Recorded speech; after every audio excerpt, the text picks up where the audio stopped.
Welcome to the Business of Engineering, the new podcast from Element 14, the world's largest online community for makers, engineers and tech professionals. In this series, we're going to be talking to entrepreneurs and business leaders about some of the challenges and opportunities involved with working in the tech sector. I'm John Lucas, and I'm happy to be joined today by Dan Burton, Entrepreneur Acceleration Manager at Natwest Business Accelerator, Bradley Jensen, Director at For Fork's Sake, Tia Roqaa, Founder at Roccabox, and Mark Walsh, Founder and CEO of Quizbit. Today, we're talking about the F word, failure. As an entrepreneur, how do you work through the sink or swim moments when a major challenge or roadblock threatens to derail your business? But before we get to all that, would you like to go around and quickly introduce yourselves in a little bit more detail? Hi, I'm Dan Burton. I'm an Entrepreneur Acceleration Manager here at the Natwest Business Accelerator.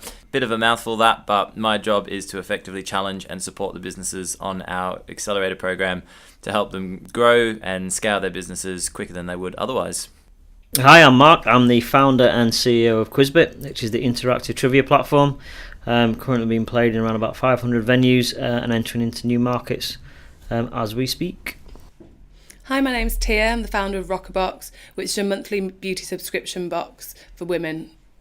And hi, I'm Bradley Jensen. I am one of two founders and director for Fork's Sake. Fork's Sake is an online dining community that drives traffic into restaurants on a discount discovery basis, but we also have a huge social side to the business as well. So first of all, could each of you tell me about an experience you've had in your life and career, may not be related to your current business, in which you've had to deal with failure, and tell us how you managed to deal with that and what it taught you? Sure. So the previous business before For Fork's Sake was actually called Eat.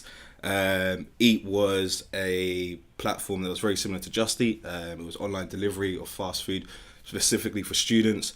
We bootstrapped that business for around 6 months, went to raise investment. The night before we got a term sheet, we had dispute between the co-founders, and actually as a result, the business failed.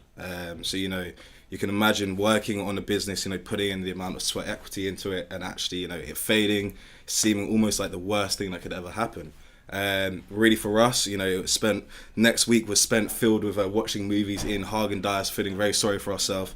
But then we decided to actually, instead of jumping ship and trying to start a brand new business, instead we actually pivoted. And this is where For Fork's Sake was born. So we couldn't take any of the tangible assets, we couldn't take the IP, we couldn't take the app, the branding, but what we could take was the knowledge and experiences that we had of that business. And that's really where For Fork's Sake pivoted and actually streamlined the business and launched a much better one.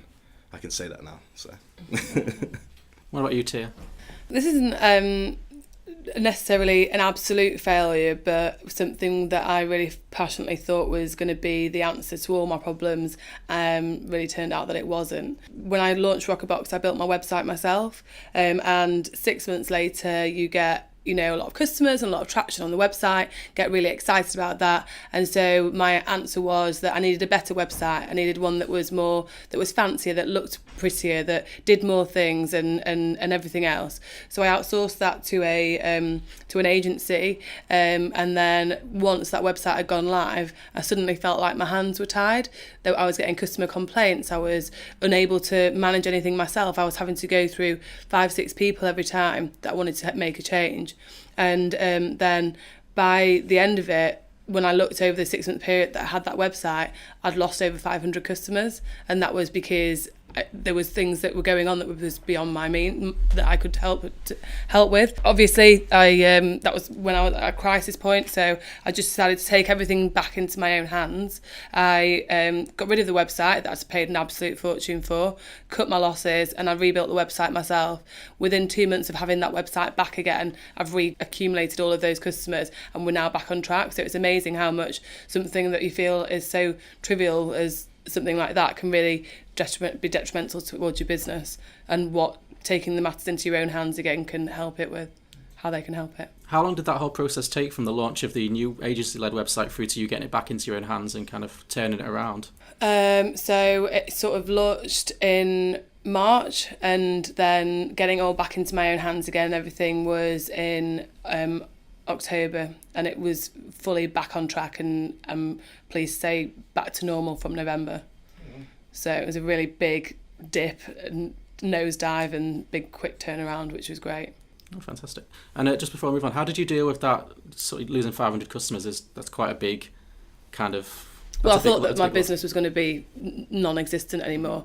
I literally was like, this business doesn't make money, I can't get any of the customers back, and I just don't have the revenue that I need to be making to be able to sustain the business. So it was literally like, it was a sink or swim moment when I just thought, the only solution here is to just take matters into my own hands and just cut my losses. Obviously, it's annoying when, first of all, it's annoying losing customers. Second of all, it's annoying thinking you've invested so much of your money and capital into something that you thought was going to be a great idea, and for it to just not work, and you just got to bite the bullet and just do what's going to be able to make things work.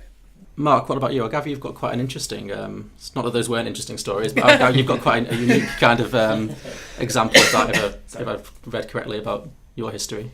I'm seasoned in failure. I basically know what failure is. I'm actually on my fourth startup, believe it or not, so I know all about failure.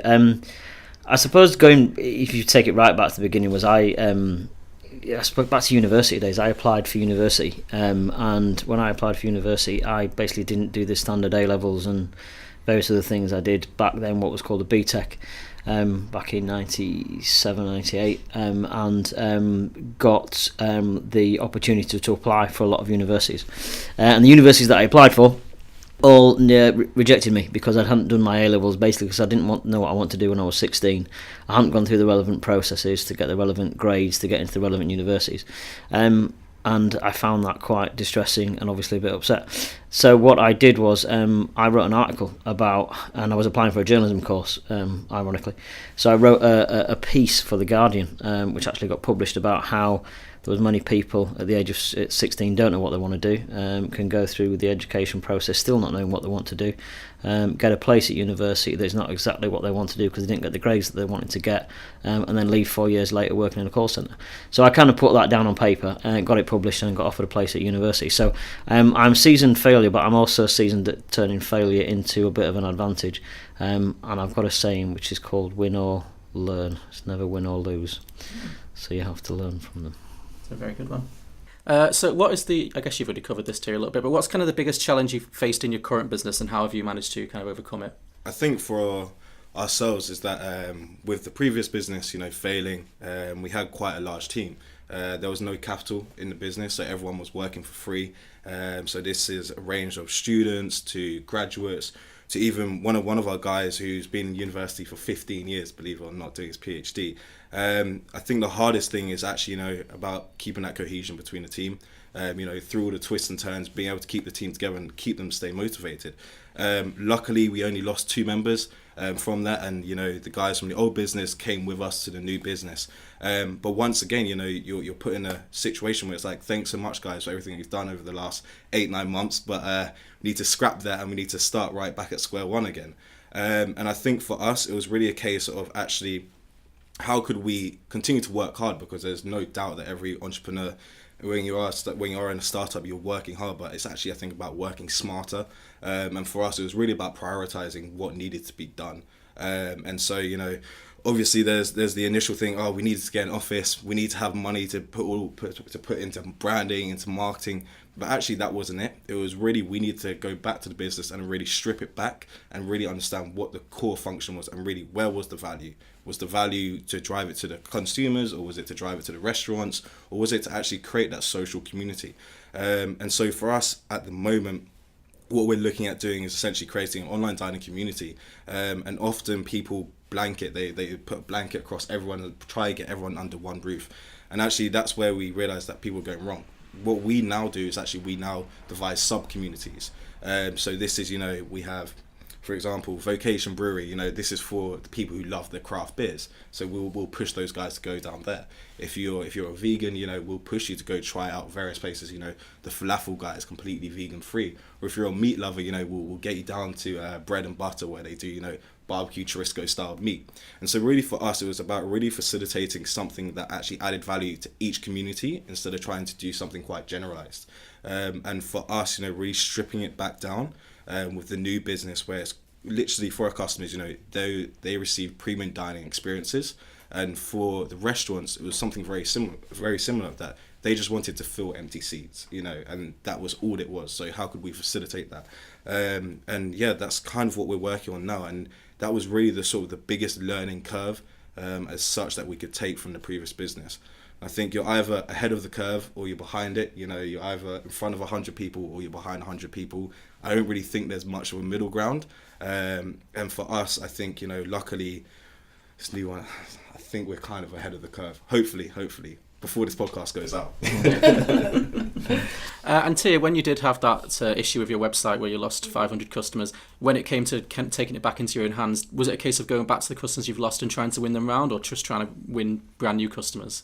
I went back to the old customers as well as going after new customers, but I also took advantage of the fact that I had full control of my website, and I introduced a new product offering. So previously I'd only had one product, which was a monthly beauty subscription. You went on the website and there was only one opportunity to buy something, and that was that monthly box. But I wanted the opportunity to say that if you wanted to buy it as a gift, you could get a 3-month subscription, or you wanted to buy a deluxe beauty hamper, then maybe you could buy that as well. So the fact that I could then put all of those things onto my website myself meant that suddenly when people were going on, they didn't just have one thing to buy that was £10. They had the choice. Now they've got the choice of about 20 different things to buy, so that my conversion rate is suddenly much higher than it initially was.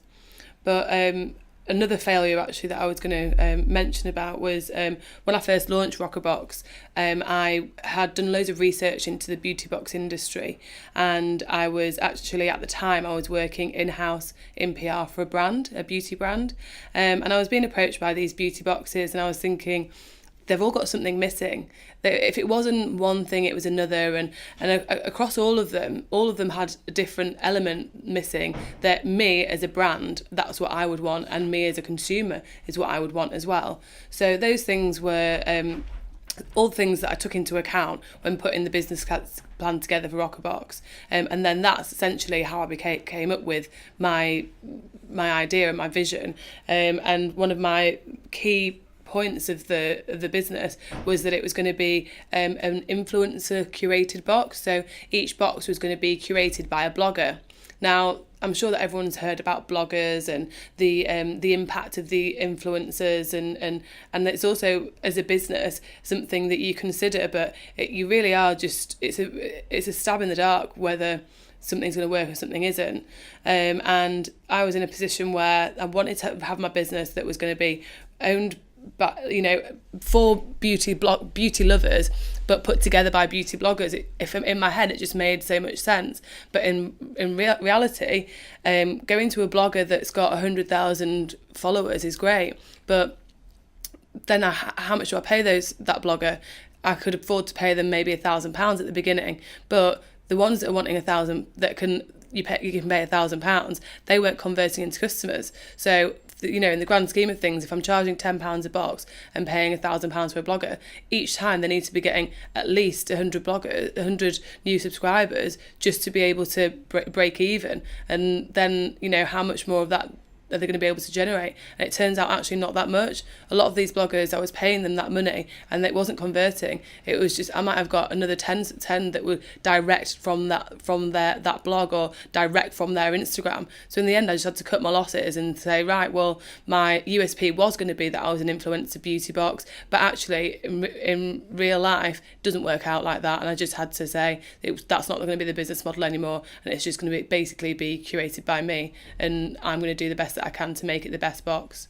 Sorry, I just want to sort of add on to that, because I had a similar experience with our business. We were building online dining community, and one way was a lot of the restaurateurs, they weren't proficient marketers. So for these guys, they'd put something up on Facebook, they'd put 100 quid into Facebook ads, and actually, they weren't getting anything back. They're often asking the guys in the kitchen to like the Facebook post. So really for us, it was very similar that we wanted to get influencers down there. And obviously we don't want to get the same, the Kylie Jenners or the ones that even have 50,000, because, they put up adverts, people recognize that they've been paid for that, and actually there's no real personal connection with that. So we sort of went back and revisited it, and actually we decided that, 100 voices was better than one loud one. And this is where we started to target people who wouldn't have even been considered influencers. So these are guys who had, 500 to 2,000 followers, very average in terms of social media. We would target these guys and we would just say, look, go down to the restaurant, you'll eat for free. For the restaurant, for those guys, it cost them nothing. It was the price of a burger and a beer, which is absolutely nothing. But we would end up getting 10 groups of friends all going down, and it was a lot more authentic, it was a lot more targeted, and actually it was completely organic. The friends would recognize and actually turn around, but they're not influencers. Why are these guys suddenly pushing this brand? Oh, it must be really good. And from that way, that's actually how we got a high percentage of conversion. And the price of a burger, which is, for these restaurants, probably a couple quid, if that. And it was quite interesting how we initially did the same as tried to go for the high end, the 15, 25 to 30K, and we realized it wasn't actually that effective.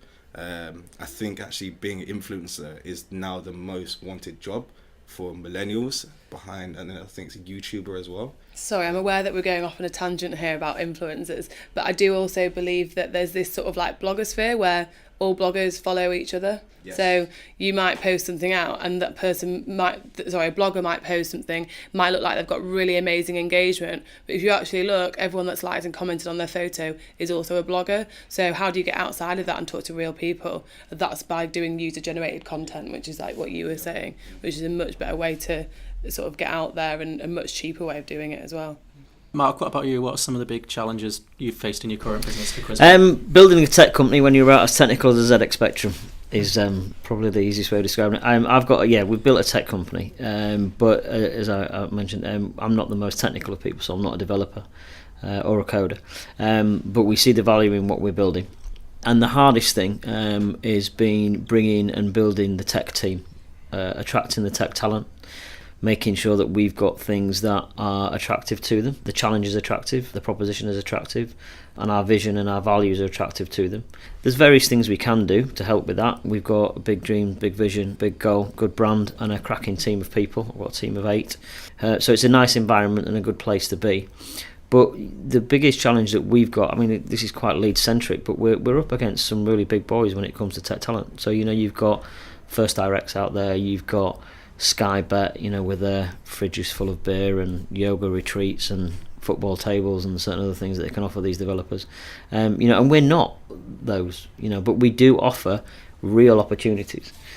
So one of the biggest challenges has been building the dev team, but it's also been one of the most enjoyable experiences because we've had to work a lot on our culture, a lot on our vision and our values. And also work very, very hard to make sure that we've got the right environment for anyone to work in, which should always be the case in business, but it's become quite a core part of what we do. So, in including all the team in that makes for a much more guided approach, but not just from me, as CEO and founder, it's from the whole team. We've got one of our core values is that we innovate as a team. So nothing is off the table. So if there's an idea about an influencers or ideas about marketing, of which I need to speak to you guys about because that sounds fascinating, is that they can bring these ideas to the table, but not only can they bring them to the table, they can make them happen without trying to cut through a whole series of red tape. Or cut through a HR department to make sure that their voice is heard. So we do offer those things. So it is a challenge, but it's also one that I still enjoy every day, really. But yeah, building that tech team from the ground up is difficult, but it's exciting. I'll just second that. The Scale Up Institute has just released their report of tens of thousands of scale-up businesses across the UK, and the key challenge faced by scale-ups is access to talent. So how do you attract the right talent at the right level, at the right price, at the right time? The second thing is access to markets. So that's both UK markets in terms of new products, new geographies, but also international markets. And the third one is the leadership capability of the executive team. So once you've attracted them, how do you make sure they've got the skills and expertise to help grow the business? So whether that's from a technological point of view or from a sort of people management point of view or even sort of a commercial point of view. And I was going to ask Dan, when you work with a startup that maybe hits a rough spot, hits a challenging moment, maybe even like a make or break moment, what support do you kind of give them to kind of get them through that? What kind of techniques do you use to help them through that? So the support, if someone's, really struggling with a certain in their business, either they've come to a financial challenge, or they've got maybe a customer or supplier that's giving them a lot of grief, people tend to catastrophize, think that the worst is going to happen to themselves. So it's about removing themselves from that and sort of thinking more rationally. Well, what's the evidence to support that? What's the evidence that doesn't support that? And for the evidence that does support it, well, how can you mitigate that risk and reduce the downside impact to the business? Is there anyone else that you can talk to that you can sort of get some support from? If it comes down to sort of one's mindset. To be an entrepreneurial leader, it's extremely challenging and extremely lonely job. So even being able to just listen to someone as they talk through the challenges they're having, that can have a massive impact on them that they may not otherwise sort of be able to get. And there's people nodding around the table because it's true. As a coach, I may sit there and feel like I'm not adding much value, but just simply listening and asking questions to help broaden the awareness and perspective of that person makes a big difference. It's brilliant to have someone to talk to that's not a friend or family. Not that we're not friends here in the hub, but wow. It's someone that's actually there and might have a different outlook on what it is that you're doing, and just sort of saying things out loud. Sometimes it just suddenly makes sense. Or just even talking to other entrepreneurs that say, well, have you thought about this? Because, they've perhaps been in that same situation. It is so helpful. It's really, really invaluable being able to just have a conversation. It's amazing what it can do. There's a lot of help out there for us. You need to know where to look for it, but you need to be able to tap into that and you need to be able to use it. I mean, one of the things that I found from the very beginning is that I'm lucky to have quite a strong executive board. Now, I built that board's made up of shareholders, as in myself and my other shareholders and co-founders, but also I have a non-exec director and a board advisor, all of which are from, have met me in the business at some point along the line and decided that they want to help out. They want to, they can add a level of expertise, they can add something to the business. So as Tia says, when it comes to actually coming outside of the business and asking for that help, by building a strong exec team, by tapping into the local ecosystem that we've got here, by speaking to people that aren't necessarily friends and family, you can build a really good support network around yourself. I think as well it's about really finding people that actually understand you. Something that took me quite a while to understand is that it's okay for other people not to reciprocate the same energy. It's not their business. It is your business. It's your baby as such. However you want to frame it, it's you will be thinking about it at, as soon as you wake up and when you're going to bed. It's the last thing you think about. And I think for me, it took me a little bit of a time because I was looking at my guys. I was like, why aren't they passionate about it? And actually, they were passionate about it, but it's not their business, and that's perfectly okay. I think another thing, to echo what you said, is that really you need to find people that actually share the same vision as you. Are very, very aligned, and as cliche as it sounds, it's so true. You need people that aren't going to be sticking around for 6 months, a year. You need people who actually have the vision of the 5-year plan, and those are going to be the guys that are going to help you execute that. With regards to I know I'm going a bit full circle, but touch on the developers, because we had exactly the same thing. We're building a double-sided platform. For us, initially, this is the first time working with developers, and actually, their mindset is different, and how they get from point A to point E when we get from point A to point B is completely different. But actually, it was a case of we just took the time out to really understand them and actually understand that their personal challenges as well, what was going on in their personal life, and from that, it actually allowed us to work a lot better. So when we first started working with them, the question would always be, okay, so how long is this going to take you? And actually, we started to understand they can't put a date on it. You can't do that. For development, so many things that could pop up and cause delays. So then what we started to do was we started to shift focus. Like, okay, cool. Give us your pessimistic date, and then give us your optimistic date. And if you hit the pessimistic date, well done. You might get a little bit of a bonus. If you hit the optimistic date, even well done, even well better done, as such. And really for those guys, it relieved a lot of pressure off of them, because they knew that actually they needed structure, they needed to be able to work quite methodically, and that allowed them to do that, and they had something to be working towards, but there wasn't the continuous pressure of this needs to be done by this date, why isn't it done, how long is it going to take you, and really we've started to really put ourselves in their shoes and really try to understand sort of the technical ecosystem, and I think that's really where being a founder, being a CEO, and you're spearheading the company, I feel that your business is to know what's going on inside of the business on all little assets, but also know what's going on in their personal lives. And for us, that's really where we're trying to build on that now. The cliche is, we're one big family. Families argue all the time. I know mine does. The St. Lucian side, they argue all the time. But we're more of a football team. I'm not sure if we've got any football. Leeds fans. That's kind of half a football fan, I suppose. It's funny though. You can think is that the biggest change for my business, the biggest turning point, was we worked with what we call a strategic dev partner. So we have dev partners, and again, you would work with these guys, and we would talk about roadmap, and we would ask what we wanted to be delivered. And these guys were great. We went through 2 or 3 in all fairness, and when we first started off to get what we wanted delivered, and things had to change. But what was never going to be from these dev partners was that they were not aligned with our business. They were a dev partner for a reason. They have their dev houses, and they're all very skilled, extremely good at what they do. But it wasn't until I was able to identify that one person who is now part of our business, who is aligned with our vision and our values, who's now our head of product, who is and to be able to bring that piece of talent into the business. It wasn't until we actually did that we really started to find our feet with the tech product that we had. So, and I had to learn that, and it was very, very, very hard.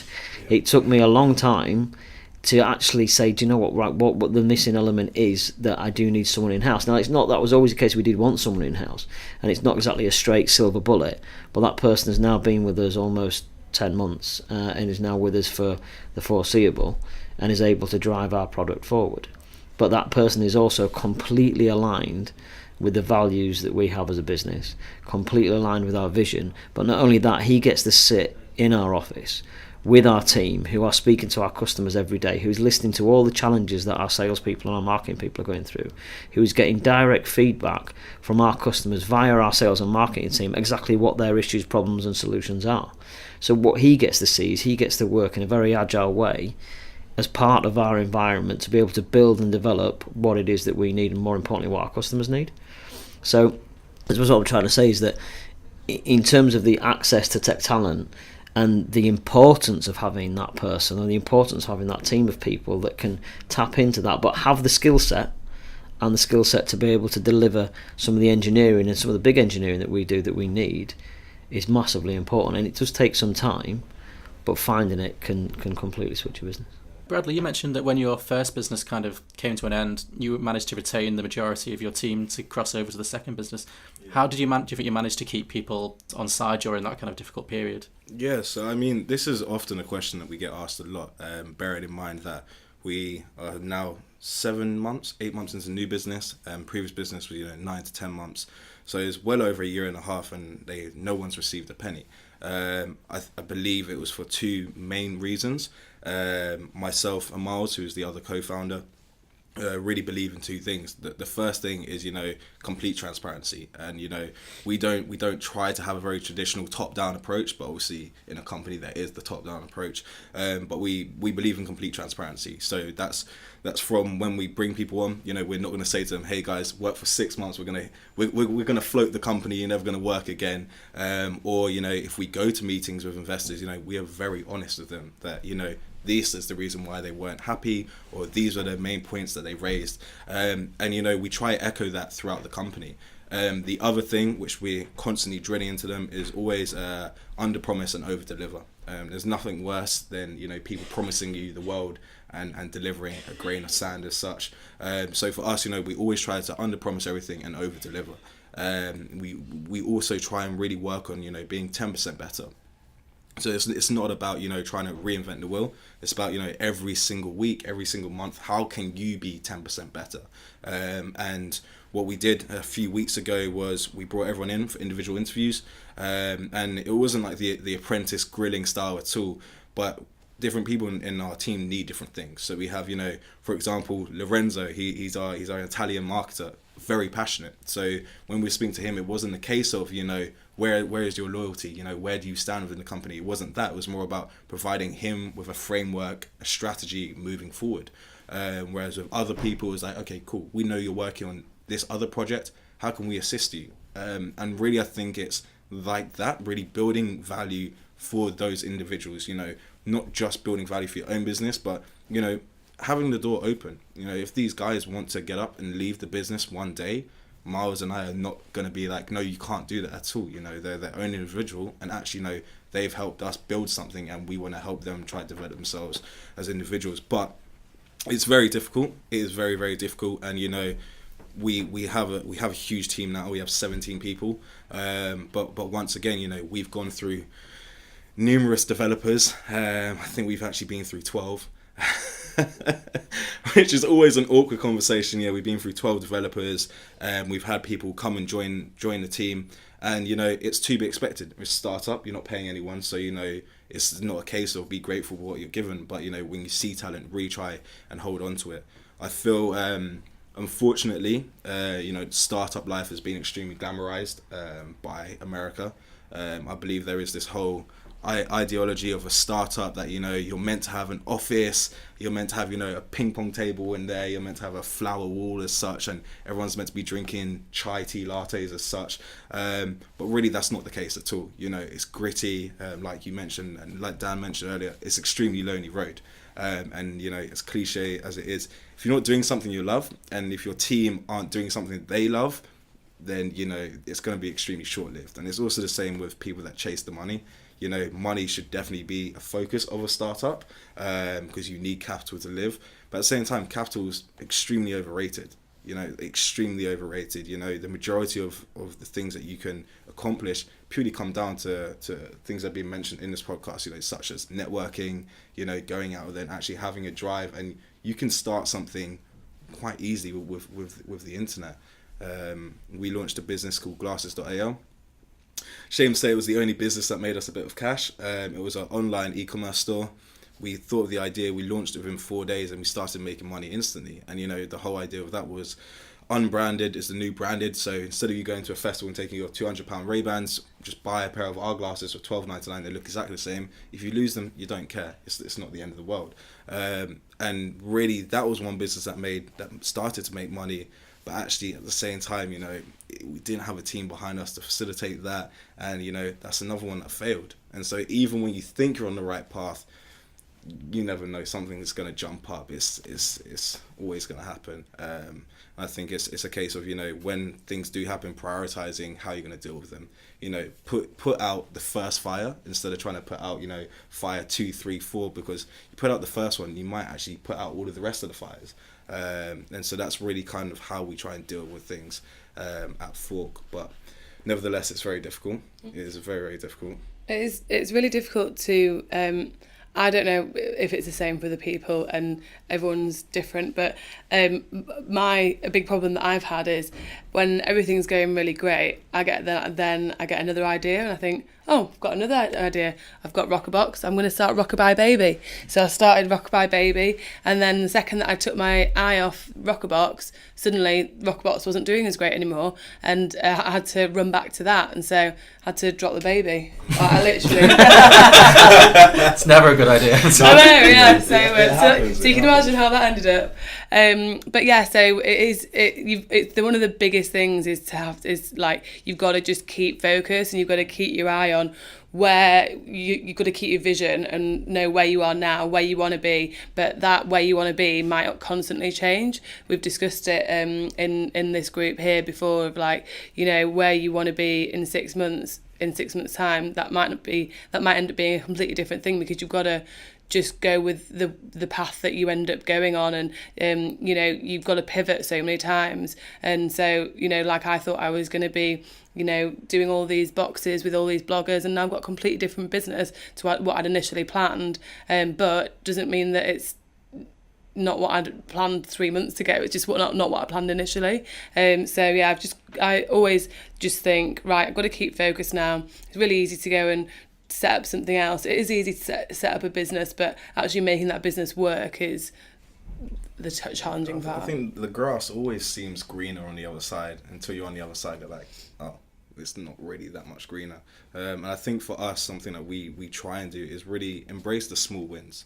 Try, instead of trying to work on a project for, I think this comes back to really with our developers as well. Instead of trying to get them to develop 4 or 5 pages and have them, slogging it out for, a couple months, it's extremely demotivating. We get them to finish half a page first, and we embrace the fact that actually, look, you finished this, that's a win, and the way how we actually depicted this was we wrote out embrace the small wins, but the small we drew massive, because it is the small wins are the things that will keep that motivation.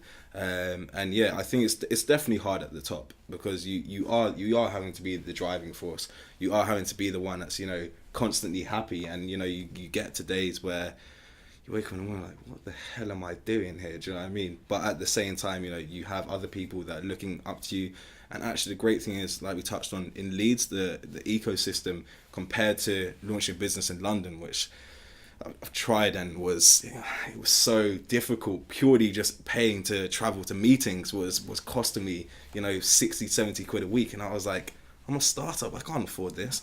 But the good thing is about Leeds, I think that everyone is watching.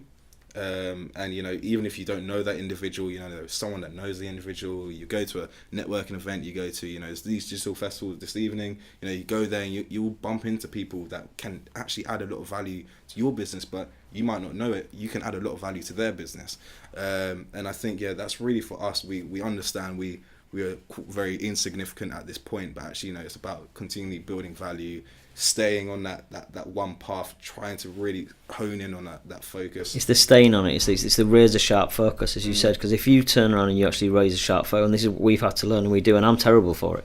And it's my team now that turn around and tell me to stop not focusing on that and come back into what the end goal is. Because if you can visualise where you want to be, and you get your team to visualise where you want to be, everyone's on the same page. Everyone knows where you're going. Now I do that quite regularly, because I am guilty of being, among other things, a magpie, where we will see things, we'll see opportunities, but not every opportunity is there to be chased at that time. And razor sharp focus and having a team around you that have the exact vision and creating that focus that will get you to the visualization is key in making it happen. And as an entrepreneur, and there's such a thing as an entrepreneurial personality type, these people, we are built to do things, and we are built to chase things and see opportunities and make sure that these opportunities are not squandered, and we're actually looking at them as as an opportunity that we can actually make happen, or at least make an impact. But in having that trait is what helped you get to where you are. But having that trait can also be very detrimental to the way that you're actually trying to build your business, because it does take you off your focus. And coming back to the ecosystem of Leeds and this current advert for Leeds, which I think everyone should move to Leeds, is is in that. It's as Tia said, it's the people that you surround yourself with. It's the people that your family, your people that you work with, the teams that you build. They have to be on the same track as you in order to be able to so you can focus. When it does come to those moments when you have to pivot and you have to change direction or something, it's always easy to tell when you're on the wrong path. What are the kind of the warning signs, and how do you recognise when you do need to actually take a step back and change direction? You know what, I think, to be honest, it's a very good question, because I think, like Tia mentioned earlier, you don't often know. And actually, as a strong entrepreneur, that's really, you need to recognise when you have to cut your losses. And I think that's the difference between, that's really what makes you an entrepreneur, is the fact that, you might have invested, 9 months. For us, we invested 9-10 months. I was in my final year of university, so I didn't get the grades I wanted, because I was working on the business, so I was really, jeopardizing other things. And then actually at the end of it, to be like, it's all gone down the drain, and actually we're gonna have to cut our losses here. That was a very, very tough pill to swallow as such. But at the same time, it was the best decision. And I think, it's a case of, to be a leader, you have to make a decision and stick with it. The worst thing you can do is, pivot, and actually, go back in your decision. I think you need to stick with a decision, see it through, and actually, not jump too far. A lot of people... Sorry. I was going to say, the next step from sticking to your decision is actually learning from the outcomes, and then introducing that back into that initial pivot, analysing that and going, well, why didn't that work? Okay, well, why did it work, and how can we do more or less of that? Yeah, definitely. Because I think for us, we the initial business, it didn't actually have a core function. So, we introduced things such as, joint delivery sounded really cool, track your food temperature, loads of add-ons that actually, were quite cool, but there was no core value in that. So for us, we're standing on top of the roof shouting about this business, but actually there was no value, and we weren't delivering value to our customers. We weren't delivering value to our restaurants either. So really we went back, stripped down the business, and like I mentioned earlier, it's very simple. We put bums on seats and we let other people eat at restaurants they want to for a cheaper price. And we took all of the experiences that we learned from that. It's not a waste of time. Failure is the best thing that can happen. I've had another failed business, one that I got funding from O2. So it's a sustainability development project called Solar. So we got £15,000 funding from O2. I was trying to build a wireless solar panel battery pack. My whole social aspect was that I want to take it to developing countries where they really need it. We don't really need it here. And actually, it got halfway through, spent around £5,000-6,000 of the funding. And then instead of saying, oh well, I've got this funding, I might as well use it all, I was actually took a step back. I was like, look, I'm not the right person to carry this forward. I've brought the idea to life. We've got a prototype, but am I really ready to take it to market and try to compete with the big boys? And actually, I wasn't the right person. And a lot of people turned around and said to me, but you've got this far, why not continue? And it was a very tough decision, considering that we're still trying to raise capital now, and there was a whole bunch of capital just sitting there. But that was the decision I had to make. And actually, it was a case of, do you try and do 5 or 6 things mediocre, or do you try and hone in and do one thing really, really well? And that's really the direction that I think most entrepreneurs try and do. And hey, we're only humans, so we're not perfect. We make mistakes all the time. I think the pivot's quite personal as well. Is you've got to, as these guys, everyone will probably tell you around this table, is you've got to do what you enjoy. You've got to want to get out of bed in the morning and do this, because you'd be daft to do everything that we do and not want to get out and not be excited by it. I mean, personal example is I sold my second business. So I built a business from scratch that turned over 1.4 million. Sold the business and developed a product. Basically, I thought, well, I've done that. I've been and done something in that space. So what I want to do is I want to take this and I want to develop something else in a completely new sector. So I went off and I started to explore the steady heights of the educational software market and thought, great, this is where I can go. We can do it. We can develop this. And I spent quite a bit of time developing a product and a process for that sector. And it wasn't until one day I quite literally got up and realised that it wasn't my passion. I was doing it for all the wrong reasons. I was looking at it because it was something that I had a vague interest in. It was something that I could see as a revenue generating opportunity, but that was the only 2 things really that were driving me forward with that business. It didn't excite me. It would have excited many other people. I'm still proud of it, great product, but I decided to cut my losses and stop it on literally after spending probably just best part of 18 months on it, and quite a substantial amount of money on it, and decided that it was just not the way to go, because I could have carried on and developed it and got it to a point, but it would never have got to the stage where it should have got to with me at the helm. So that was quite a personal pivot, but obviously that's a ridiculous pivot when you start your business and you go on to something else. But we always pivot within our own businesses. But I think a pivot can be personal. It can be something that you have to want to do, and you have to get out of bed. So you talk about Roqaa Baby, and going from that and back to to Roccabox. I think it all boils down to, with me and the things that I've thought I'll just bite the bullet and go and do that, and see if it works or not, is it always ends up taking too much time or too much money. And when you've given enough of that, then that's when you know when it's got to give. You just like, right, I've spent way too much time on this and I'm not getting I'm not where I need to be, and the end is nowhere near in sight. And you're just like, right, my time's better spent elsewhere, my money's better spent elsewhere. Not many things can be done for no money. Like I've started Roqaa Baby. I had a personalised luggage and travel accessories business called the Jet Set, and I was making sales, but it was costing me so much to be able to generate those sales that I wasn't making enough. I was having to do, there was potential there, but I would have had to have invested so much into it to be able to get it out, that I just thought I'm going to have to cut my losses here, because otherwise it's still very much a risk that it could just go either way. And I think that it wasn't unique enough. I think that there are businesses and there are ideas that you'll have that will be very broad. You'll have like a really broad market, and if that broad market isn't latching on, then you've got to think to yourself, why? What do we need to do here? How are we going to get it out there? And is it going to work after all, or is it just an idea that I had that's not really going to go anywhere?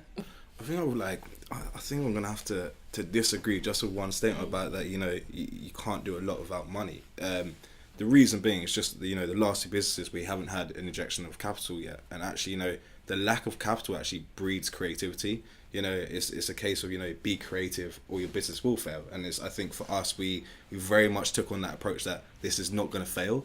And of course, it could be external circumstances that could obviously affect it. But I think for us, we're like, okay, cool. If we have no money, how can we grow our user base? How can we actually go out and facilitate a relationship with vendors or with our customers? And we did that without money, and that actually sort of was pushed onto our team as well. They started to get a lot more creative with their ideas as well. It's like, okay, we need to acquire 1,000 customers, but we have £100. So how are we going to do that for £100 instead of spending £2-3 per customer acquiring them? I think another big thing is that really, as an entrepreneur, the biggest thing you'll be learning, you have to be open to learning, but the biggest thing you will learn is about yourself. And I think one of the biggest things I've learned is actually about my emotions. As cliche as it is, I've learned about my emotions because you're extremely passionate about your business. Any business you undertake, you're extremely passionate about. It's your baby. You don't want to hear the negative stuff. You really want people to stroke your ego, but actually, the no's are probably that hold the most value.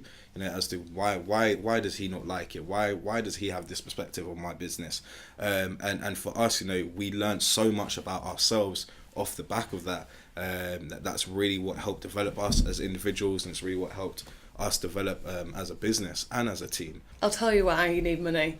When it's a service-based business like yours, you don't need money because it's a service. Services, in fact, are free. You're going to charge somebody for something that's free. When it's a product-based business, how do you buy a product if you've got no money? Yeah. Even the ones that I'm going to send to my 100 micro-influencers, or just my ones that I need for photography, all those things, still need to buy them. Yeah. So you do need the cash. No. I think as well, I think we're all, everyone that's in business is a product-based business. You all have a product, something, a service is a product, a piece of luggage is a product, a beauty box is a product. But going back to the pivoting side of things, is like a pivot doesn't necessarily have to be a bad thing. And sometimes people can see a pivot as being reactive because they've had to pivot. But we're currently about to go through a pivot. But we're not pivoting because our business is not doing what we want it to do or expect it to do. We're pivoting because we've potentially got an opportunity. And I think it's recognising and it's having the foresight and the ability to see where that point in the market is, where your product can go. But again, keeping your razor sharp focus, but pivoting what you've got in terms of being able to market it to possibly a different sector, or taking what you've got and giving it a wider customer base, or giving it a wider audience. Pivoting is actually an essential part of business. It is an essential part of making sure that you adapt, you move forward, and you grow. And that pivot, again, doesn't have to be reactive. It doesn't have to be seen as a bad thing, but it doesn't have to be seen that the business is not doing what it should be doing, therefore it had to pivot. The pivoting side of things, or certainly the pivoting side of things for a tech business, an entrepreneurial, forward-thinking business, is that we recognise something there. We can see something from what we've actually done through our research. We've built a very good product, but we've also got the ability to take that product somewhere else. And this pivot will allow us to do so. And I think, as entrepreneurs, is that, it's being able to recognise that, being able to have the right team around you to be able to see what you can do with it, but using that pivot to your advantage. And we should all really be pivoting, every day to a certain extent. We thrive on feedback. I said to my guys, I've got a sales team, and I'm 25 years in sales. We've got the best job in the world because we get to speak to our customers. Customers tell me exactly what they think of me and our business because we're asking them directly and we're looking at them to purchase from us. So we get that feedback constantly. So we are in the best position within that business to be able to see what that business should be doing, where it should be going and how it should be doing it. So because of that gives us information, it gives us feedback. If we don't have the ability to pivot on that information, then we're not going to be able to move forward with our customers and build our customer base. I was just going to say on that point, there's a book by Eric Ries who's called The Lean Startup. He's kind of quite recognised in the sort of startup sphere, and he defines a pivot as being a change in strategy without a change in vision. So it's, as Mark said, it's not always a bad thing. In fact, it's critical for the survival of your business to pivot. Sure. I guess that's a good opportunity to kind of end on kind of a positive note. Have any of you got any other examples of times when something that was initially a crisis or potentially a failure actually turned into a positive for your business? Yeah, kind of. It was more to do with me really and the business. I know it sounds quite selfish and quite personal, but I did the stupid thing of going on Dragon's Den. I was waiting to bring that up. But it was a year and a bit ago now, and I kind of got asked to do it, and it was great fun. Don't regret it at all. It's always part of our backstory now. But one of the biggest things that came from that was that when it aired on TV, the amount of keyboard warriors that were out there, the amount of people, because you're in the limelight when you do that, and in no uncertain terms was I unaware of that, completely aware that, you know, I was putting myself in the firing line and I was ready to go and everything else, but I'm a bit of a softie at heart, to be honest with you, and there were some great comments, there were some great people out there, but there was an awful lot of horrible people out there ready to shoot you down. Not only yourself, but your business idea, your personality, the way that you come across, and when you put yourself in that position, you open yourself up to everybody. And when you open yourself up to everybody and say, this is me, and especially when you do the daft thing and put yourself on TV and say, this is me and this is my business idea, you basically open the doors for anyone to say whatever they want to say. Now, I wasn't quite prepared for that. I was quite overwhelmed by the amount of response that we got to it, and that did teach me a valuable lesson.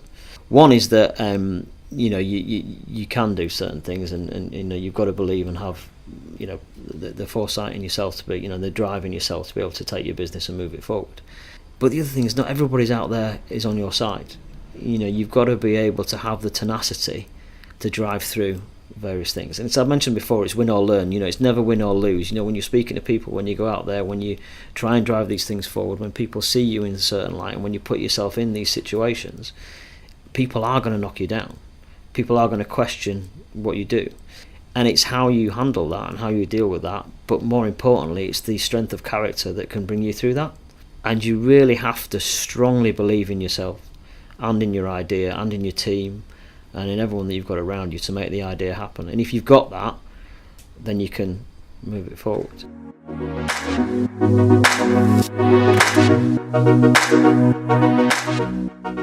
So thanks guys for contributing to this week's episode. It's been a very interesting discussion. If people want to hear more about you or your business, how can they get in touch with you? So all of our socials are at For Fork's Sake Social, and our website is forforksake.co, and you can reach me on LinkedIn at Bradley Jensen or Miles Jensen. You can find us on www.roccabox.co.uk. Our social tags are Roccabox UK on all platforms, and you can find me on LinkedIn, Tia Roqaa.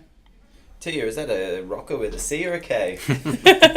Roccabox is ROCCABOX.